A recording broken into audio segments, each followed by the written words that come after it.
O'zbekiston xalqidan ko'pdan ko'p minnatdorchilik bildiramiz. Mana shu projeya, shu shaharga mana shu foz avvaldan taqriban 4,2 million dollar masraf etib, xazina qilib bizga madrasa tuzatib berdi shu O'zbekiston. Yo'q, Shu yerda shu pullar takmil bo'ldi. 4 million 200 ming dollarlik madrasa muhtaram prezidentimiz Shavkat Miromonovich Mirziyoyev tomonidan Afg'oniston xalqi uchun qurilayotgan ekan.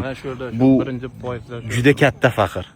Muhtaram prezidentimizni yuritayotgan siyosatlari, qilayotgan muzokaralari boshqa davlat bilan juda ham bizga katta yordam beryapti. Albatta, bu hammasi ikki tomonlama manfaatli bo'lishi uchun, xalq uchun, do'stligimiz uchun va bizni tadbirkorlarimizni mana shu yerlarda bemalol yurish uchun. Inshaalloh bizni ham har doim shuna qo'limizdan yaxshiliklar kelsin. Mana shu yaxshi ishlarni mana boshlaganmiz sizlar bilan, ukalar bilan birga bo'lib, oxirigacha yaxshiliklar bilan. Shavkat Miromonovich videoni mabodo ko'rib qolsangiz, o'z minnatdorchiligimizni bildiramiz.